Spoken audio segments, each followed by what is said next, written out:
The Uber dropped me off at my parents' house at exactly 6 p.m. on Christmas Eve. I'd timed it perfectly, early enough to help with dinner prep, late enough to avoid the pre-dinner interrogation about my transportation choices. Through the front window I could see my brother Tyler's truck in the driveway. Brand new Ford F-350, lifted suspension custom paint job. He'd sent photos to the family group chat every week for the past month. License plate red, self-made. The irony wasn't lost on me. I'd bought that truck for him. Well, technically my company had bought it as part of a $400,000 investment Tyler thought came from a venture capital firm interested in his landscaping business. The VC firm was mine. The investment was a gift. He had no idea. Just like he had no idea about most things concerning me. There she is. Mom opened the door, pulling me into a hug. Did the ride service find the house okay? I know the GPS can be tricky out here. Found it fine, Mom. You really should learn to drive, sweetheart. At your age it's becoming a problem. I was 32. I had multiple pilot's licenses. I just didn't feel like explaining that. Tyler appeared behind Mom, beer in hand, smirk already in place. Uber again? What's that, $20 each way? $40 just to get to Christmas dinner. Financial genius right there. Good to see you too, Tyler. I'm just saying gas money for my truck would have been cheaper. But you never offer. Always expecting free rides like you're still in high school. I set my bag down carefully. You're right. I should contribute more. He blinked, surprised I'd agreed. Yeah. You should. Dad emerged from the living room wearing his traditional Christmas sweater. Our non-driver made it. How was the ride? Smooth. Must be nice having other people cart you around everywhere. No responsibilities. No vehicle payments. No insurance premiums. He said it like an accusation. I manage my finances differently. That's one way to put it. Tyler took a long drink. Another way is, can't afford a car. My phone buzzed in my pocket. I ignored it. The house smelled like ham and pine needles. Mom had gone all out with decorations. Garland on every surface, lights in every window, a 12-foot tree dominating the living room. It was beautiful, overwhelming, and very expensive. Expensive enough that I'd had to quietly pay off their credit card debt last year when they'd overextended themselves. They thought the credit card company had forgiven the balance as part of some promotional program. They had no idea their daughter had paid the $47,000 bill. Come help with the potatoes, Mom directed, leading me to the kitchen. Your sister should be here any minute. She's bringing her new boyfriend. The doctor? I asked. Orthopedic surgeon. Very successful. Drives a Mercedes. Mom said this meaningfully, as if I should be taking notes on how to attract successful men. The irony continued to compound. My sister Melissa arrived 20 minutes later with Bradley, who was indeed an orthopedic surgeon and did indeed drive a Mercedes. He was also pompous, boring, and made a point of mentioning his car within the first 5 minutes of conversation. Terrible traffic tonight, he announced, accepting Dad's handshake. Of course, the Mercedes handles it beautifully. German engineering, you know. I know, Dad said admiringly. Beautiful car. Did you see Tyler's new truck? The F-350? Impressive. Custom job. Tyler preened. Fully customized. Cost me a fortune but worth it. When you're self-made you can afford the extras. I stirred the potatoes and said nothing. Melissa found me in the kitchen, looking radiant in designer clothes. Hey sis, how'd you get here? Uber. Still? Seriously? She lowered her voice. It's embarrassing. Bradley asked if you had a DUI or something. I didn't know what to tell him. Tell him I prefer not to drive. That's weird. Normal people drive. Normal 32-year-old adults have cars. She grabbed a wine glass. I'm worried about you. We all are. I'm fine, Melissa. Are you though? No car, no house, that tiny apartment you rent. Tyler said your furniture is from IKEA. Tyler's been to my apartment once, 3 years ago. Still, IKEA furniture at your age. It's concerning. My phone buzzed again. This time I checked it. Captain Morrison Fleet status update needed. I texted back. Standby status maintained. Will advise. Work. Melissa asked, reading over my shoulder. Logistics coordination. For your transportation thing? Aviation services. She'd stopped listening. Bradley and I are thinking about getting a vacation home. Maybe in Aspen. He skis obviously. You can't be an orthopedic surgeon without knowing how to ski. I wasn't sure about that logic but I let it go. Dinner was called at 7 sharp. The table looked like something from a magazine. China, crystal, candlelight, the works. Mom had outdone herself. I wondered how much of this had been charged to the credit card I'd secretly paid off. We took our seats in the dining room. Tyler at Dad's right hand. Melissa and Bradley across from me. Mom at the other end already fussing over serving sizes. "Let's say grace," Dad announced. We bowed our heads. Dad thanked God for family, health, success, and Tyler's business acumen. He thanked God for Melissa's wonderful new relationship and Bradley's prestigious career. He thanked God for Mom's cooking. He did not thank God for me. When we looked up, Tyler was smirking again. "So," Dad said, carving the ham. "Let's go around the table. Everyone share their biggest accomplishment this year. Tyler, you start." Tyler leaned back, hands behind his head. "Easy. Grew my landscaping company by 40%. Added 3 new trucks, hired 5 employees, and landed the contract for the Morrison Corporate Park. That's 20 acres of premium commercial landscaping. 6-figure annual contract." Everyone applauded. "Self-made," Dad said proudly. "That's my boy." I'd brokered the Morrison contract. Morrison Corporate Park was owned by Morrison Enterprises, which was a subsidiary of my holding company. Tyler had no idea he was landscaping property I owned. "Melissa," Dad prompted. "Well, Bradley and I started dating." She beamed at him.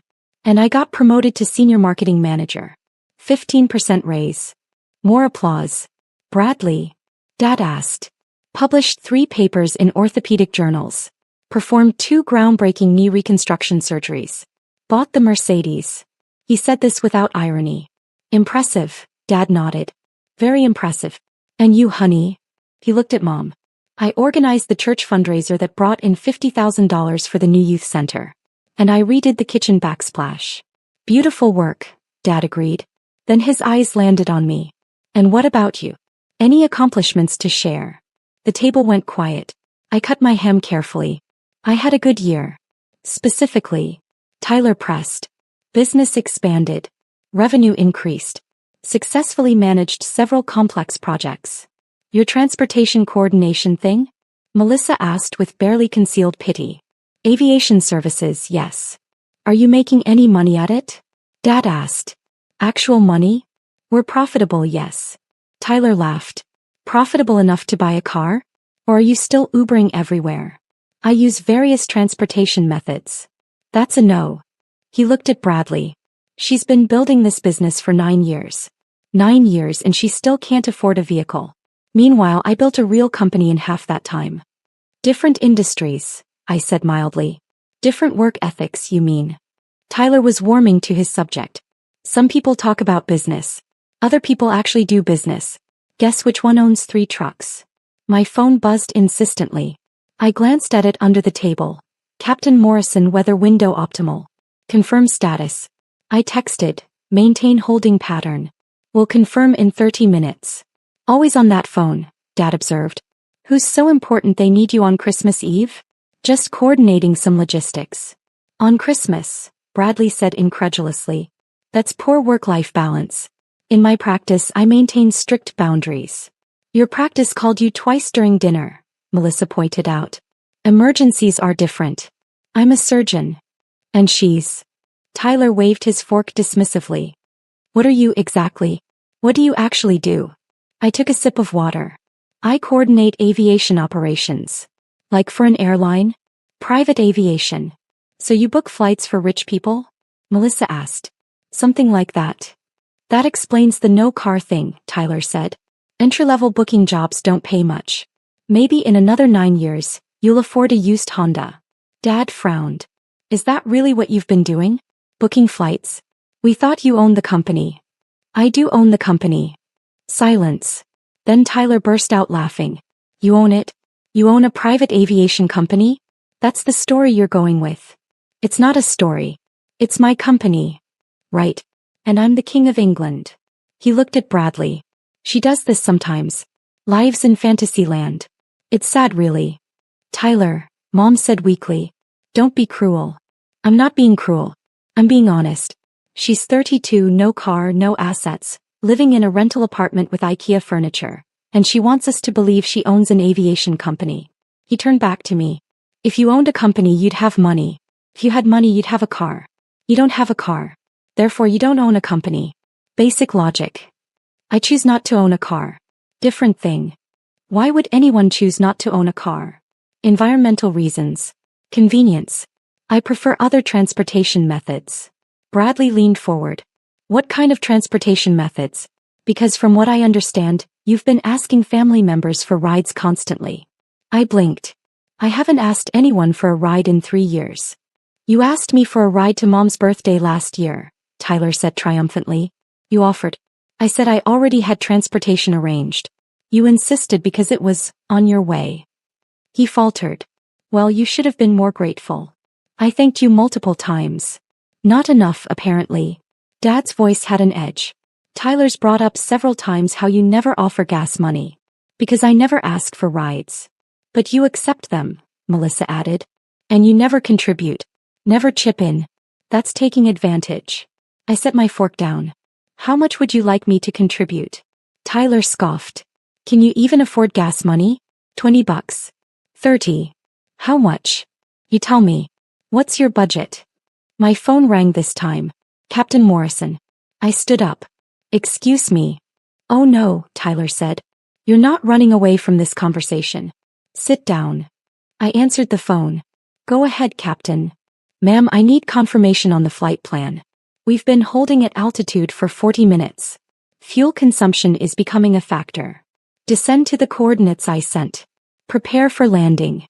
Landing where, ma'am? Those coordinates show a residential area. Correct. Large backyard. The property dimensions can accommodate 3 aircraft comfortably. There was a pause. 3 aircraft, ma'am? The Gulfstream G650, the Bombardier Global 7500 and the Dassault Falcon 8X. Formation landing. I want maximum impact. Understood. 22 minutes. I ended the call. The table was staring. What was that? Dad demanded. Pilot. He needs landing clearance. Tyler had gone from smirking to scowling. Stop. Just stop with the lies. I'm not lying. I have 3 aircraft inbound. They'll be landing in approximately 22 minutes. Landing here. Mom looked alarmed. In our backyard? It's big enough. I checked the dimensions when you bought the house. You checked. She trailed off. Why would you check that? Standard safety assessment. Old habit from my pilot training. You're a pilot now? Bradley asked with obvious skepticism. Commercial, instrument, multi-engine and type ratings for 12 different aircraft. Started training at 23. Melissa laughed. This is getting ridiculous. Next you'll say you went to medical school too. No, but I did consider it. Decided aviation had better growth potential. Tyler slammed his hand on the table. Enough. Stop lying. There are no aircraft coming. You're not a pilot. You don't own a company. You're a 32-year-old failure who can't afford gas money. Can't afford gas money, I repeated softly. That's interesting. Tell me, Tyler, how much does it cost to fill up that F-350? What? The truck. Full tank. How much? He looked confused. I don't know. $120, maybe. And you fill it how often? Weekly. What does this have to? So roughly $500 monthly in gas. Plus insurance, probably another $200. Truck payment, what, $900? Maintenance, let's say $150 monthly average. Total monthly cost around $1,750 for your truck. He blinked. So, I spend more than that per hour operating my fleet. Your fictional fleet. My very real fleet. The Gulfstream G650 costs approximately $4,000 per hour to operate. The Global 7500 runs about $5,000. The Falcon 8X is roughly $3,500. Just the 3 aircraft landing herein. I checked my watch. 19 minutes, cost approximately $12,500 per hour combined. This is insane, Melissa whispered. And that's not including my helicopter fleet, or my turboprop division, or my commercial airline subsidiary. I turned to Dad. You asked about accomplishments this year. We acquired 4 regional airlines. Total transaction value, $1.7 billion. We also secured government contracts in 7 countries for emergency medical transport. Annual contract value, $340 million. The room was silent except for the ticking of the grandfather clock. You're making this up, Tyler said. but his voice had lost its confidence. Am I? Then explain the aircraft that will be landing here in 17 minutes. There are no aircraft. My phone buzzed. I checked it. Captain Morrison visual on landing zone. Confirming residential property at coordinates. Impressive estate. I smiled. They've got visual on the property. Mom stood up shakily. This isn't funny anymore. If you're playing some kind of prank. No prank, Mom. Just 3 private jets worth a combined $220 million coming in to pick up their owner. Their owner, Bradley repeated slowly. You're saying you own 3 private jets? 53 actually. Plus 86 helicopters. But only 3 jets are landing here tonight. I didn't want to overwhelm the neighbors. Dad's face had gone from ruddy to pale. How could you possibly afford? The same way anyone affords things. Revenue exceeding expenses. My company did $2.9 billion in revenue last year. Net profit margin around 18%. That's roughly $522 million in profit. I own 60% of the company. Do the math. Tyler was doing the math. Badly. That would mean you made $313 million last year, yes. Before taxes. After taxes, still substantial. You're a. Melissa couldn't finish the sentence. Multimillionaire? Suppose. Though at a certain point, the exact number becomes less meaningful than the infrastructure. I focus more on fleet capabilities, route optimization, and market expansion. But you rent an apartment, Mom said faintly. With IKEA furniture. I rent 12 apartments. In 12 different cities. Wherever I do business. The IKEA furniture is in my Singapore apartment because I'm only there 2 weeks per year. Seemed wasteful to buy expensive furniture I'd rarely use. The New York apartment has custom pieces. The London flat is furnished with antiques. Different spaces, different purposes. Bradley had his phone out, typing frantically. Transglobal Aviation Services. Is that your company? I nodded. Says here, oh my God. Says here you're the founder and CEO.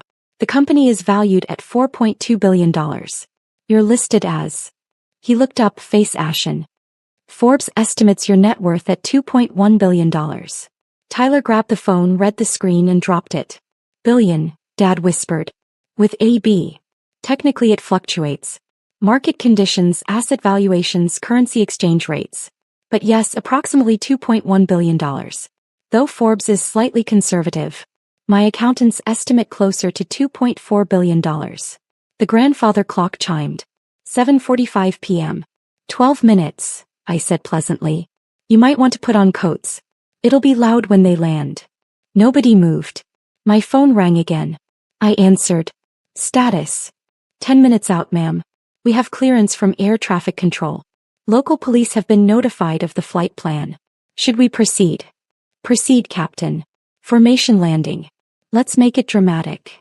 Always do, ma'am. I ended the call and looked at my family. They were statues, frozen in shock.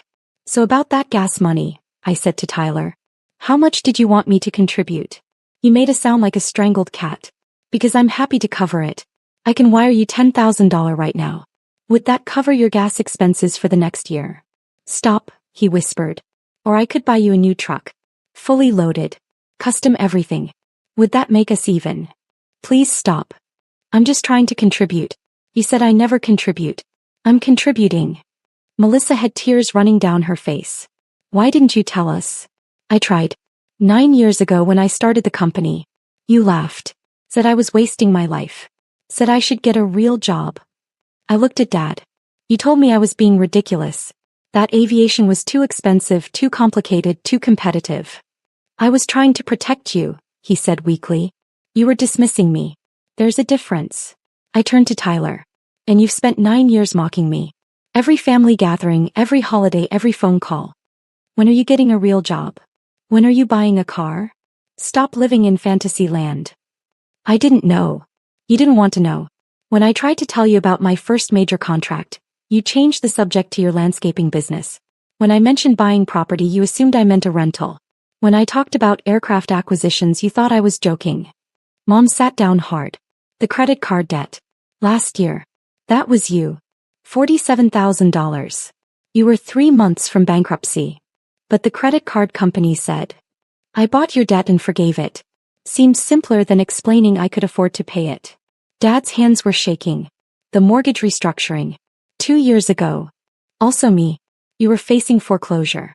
I purchased the note, restructured the terms, lowered your payment by 40%. Oh my God, Mom breathed. And Tyler's business, I continued, looking at my brother. That $400,000 investment from Venture Growth Partners? That was my money. My firm. I've been funding your expansion for 3 years. Tyler's face crumpled. No. The Morrison Corporate Park contract? Morrison Enterprises is my subsidiary. I approved your company specifically because I knew you'd do good work. You've been supporting you while you mocked me? Yes.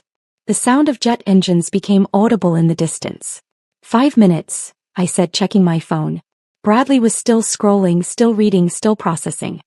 Your helicopter division provides all medical transport for 6 western states. Your airline subsidiary operates in 14 countries. You have government contracts on 4 continents. You employ over 3,000 people. 3,247 as of last Friday. We hired 12 new pilots and 33 maintenance crew. The jet noise grew louder. You should probably step outside, I suggested. It's going to be quite a show. We filed out to the back patio like zombies. The yard was exactly as I remembered. Expansive, well-maintained, perfect sight lines. I'd chosen this property specifically for its clearances when I'd anonymously purchased it for my parents 5 years ago. They'd thought they'd gotten lucky with an inheritance from a distant relative. The distant relative was me. The jets appeared in formation over the tree line. 3 sleek aircraft, lights blazing, descending in perfect synchronization. The Gulfstream G650 led, with the Global 7500 and Falcon 8X flanking. They were magnificent against the winter sky. Tyler fell to his knees. The jets touched down in sequence, their precision absolutely perfect. The yard was large enough that they had plenty of room, though the trees definitely felt the downdraft. The noise was spectacular. A thunderous roar that rattled windows and set off car alarms down the street. Neighbors were coming outside, phones up, filming. The jets powered down to idle. Cabin doors opened. Flight crews emerged in crisp uniforms. Captain Morrison descended first, approaching with a salute. Ma'am. Fleet delivered as requested. All systems nominal. Beautiful property for a landing. Thank you, Captain. Excellent approach. We aim to please. He handed me a tablet. Flight logs for your review. Also, operations wants confirmation on the Singapore departure tomorrow. Confirmed. 0900 local time. I'll be bringing family gifts, so we'll need extra cargo space. Already arranged, ma'am. The Global 7500 has been outfitted for maximum cargo capacity. Perfect. I turned to my family. They were staring at the jets, at the crews, at me. So, I said pleasantly. Who wants a tour? Nobody spoke. The Gulfstream is my usual aircraft for transcontinental flights. 16 passenger capacity, full bedroom, shower, conference space. The Global is for international. Longer range, more luxurious. The Falcon is my working plane. Mobile office setup, satellite communications, everything I need to run operations from 45,000 feet. This is real, Melissa whispered. This is actually real. Did you think I was lying about the aircraft landing in your backyard? Yes.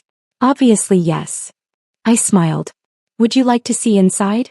Captain Morrison was already lowering the stairs on the Gulfstream. I gestured for my family to follow. They climbed aboard like people in a trance. The interior was exactly as luxurious as it should be for a $65 million aircraft. Cream leather, burled wood, state-of-the-art entertainment systems, and enough technology to run a small country. Mom touched the leather seats reverently. This is my office, I finished. Though it's also my conference room, my bedroom on long flights, and occasionally my dining room. The galley has a full kitchen. The crew can prepare anything. How much? Dad couldn't finish the question. This particular aircraft cost $65 million. Annual operating costs are approximately $4.3 million. I use it about 300 hours per year, so roughly $14,000 per flight hour when you amortize everything. Tyler was crying now, silently, sitting in one of the leather chairs. I'm sorry, he said finally. I'm so sorry. For what specifically? For everything. For mocking you. For dismissing you. For the gas money comments. For assuming you were a failure. For 9 years of being a complete ass. You were protecting yourself, I said. You'd built this identity around being the successful one. The self-made man. Admitting your sister was more successful would have shattered that identity. That doesn't make it okay. No, it doesn't. Melissa was exploring the bedroom. There's a king-size bed. A shower. A closet full of designer clothes. I keep outfits on every aircraft. Never know where I'll land or what meeting I'll need to take. This is more luxurious than my apartment.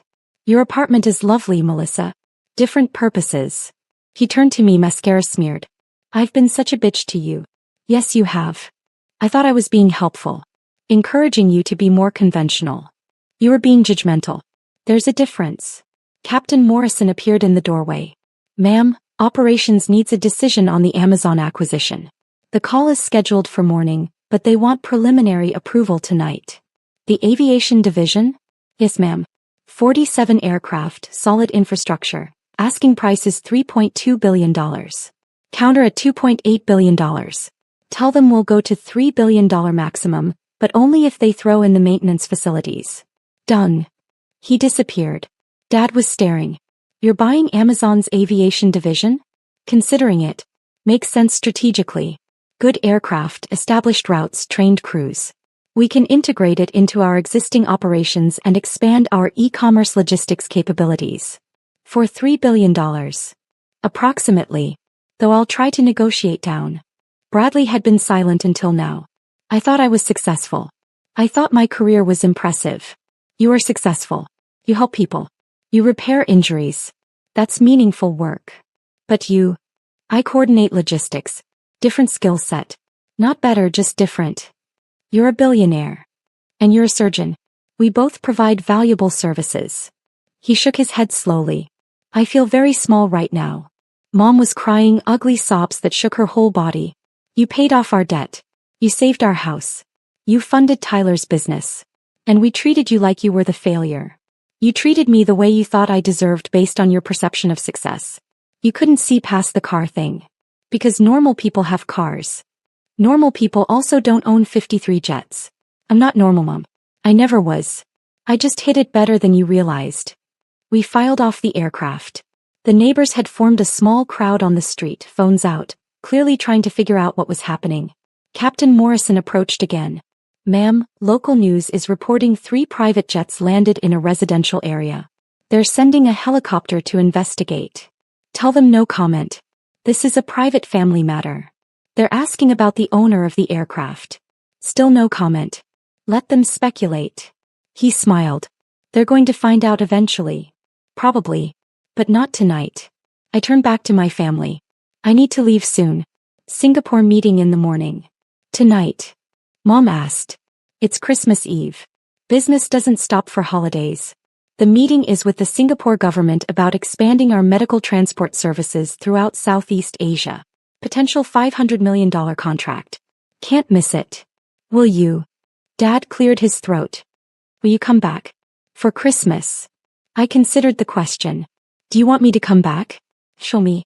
The me who owns a $4.2 billion company and flies on private jets and made $313 million last year? Or do you want the version you'd created in your heads? The struggling transportation coordinator who can't afford gas money. Silence. As I can't be that version anymore. I can't sit through another dinner where you mock my choices. I can't watch Tyler preen about being self-made while using money I gave him. I can't listen to Melissa pity my IKEA furniture while I own properties in 12 cities. We want the real you, Tyler said quietly. I want my sister back. The actual person, not the fantasy I created. Can you handle the actual person? I don't know. But I want to try. I looked at each of them. Mom, Dad, Melissa, Bradley. All looking shell-shocked and slightly traumatized. I'll come back, I decided. For Christmas dinner. But we're having it on the Global 7500. On the plane. Mom asked. I'm having it catered by a Michelin 3-star restaurant. Full Christmas dinner, proper china, excellent wine. We'll fly to New York, have dinner at 35,000 feet and be back by midnight. Call it a family bonding experience. We'd fly on your plane, Melissa said slowly. For Christmas dinner. All of you. Partners invited. I looked at Bradley. Ever had Christmas dinner in a private jet? I've never been in a private jet, period. First time for everything. I turned to Captain Morrison. Prep the Global for 6 passengers. Christmas dinner service. Route to JFK and back. Departure at 5 p.m. Christmas Day. Done, ma'am. Should I arrange the catering? Lou Bernardine. Tell them money is no object. I want it perfect. Always do, ma'am. The jets began powering up for departure. The noise was intense. I need to go, I said over the sound. Singapore calls. But I'll see you all tomorrow. 5 p.m. Dress nicely. It's still Christmas dinner just at altitude. What should we bring? Mom asked. Nothing. Just yourselves. The real versions, not the ones you think I want to see. I climbed aboard the Gulfstream. The crew was already preparing for departure, running through pre-flight checks with practiced efficiency. Through the window I watched my family standing in the yard, their yard that I owned, watching 3 jets taxi for takeoff. Tyler was crying again. Melissa was holding Mom. Dad was staring at the Gulfstream like it was a UFO. Bradley was taking notes on his phone, probably processing the fact that his girlfriend's little sister was worth more than everyone he'd ever met combined. The jets lifted off in sequence. The Falcon first, then the Global, then my Gulfstream. We climbed into the winter sky, leaving the neighborhood behind. My phone buzzed. A text from Tyler. I don't deserve your forgiveness, but I'm grateful for the chance to try. Also, thank you for the investment. I'll pay you back. I texted back. It was a gift, not a loan. Merry Christmas. Another text from Melissa. I've been awful to you. I'm sorry. See you tomorrow. I promise to be better. And finally from Dad. Proud of you. Should have said it years ago. See you Christmas. I didn't respond to those. Words were easy. Tomorrow's dinner would show if they meant it. Captain Morrison appeared from the cockpit. Ma'am, we're climbing through 20,000 feet. ETA to Singapore is 14 hours. You should get some rest. I will. Thank you, Captain. By the way, that was the most dramatic landing I've ever conducted. 3 jets in a residential backyard for a family Christmas dinner. That's a new one. I smiled. Had to make a point. Point made, I'd say. Your brother looked like he'd seen God. More like he'd seen the consequences of 9 years of dismissiveness. That too. He returned to the cockpit. I settled into the leather seat, watching the landscape shrink below us. Somewhere down there, my family was processing the reality that the daughter they dismissed had built an empire while they weren't paying attention. Tomorrow would be interesting. Christmas dinner at 35,000 feet with people who'd spent 9 years telling me I couldn't afford gas money. I pulled out my tablet and reviewed the Singapore contract details. $500 million over 5 years with options to expand. It would require 14 new helicopters and 3 new administrative centers.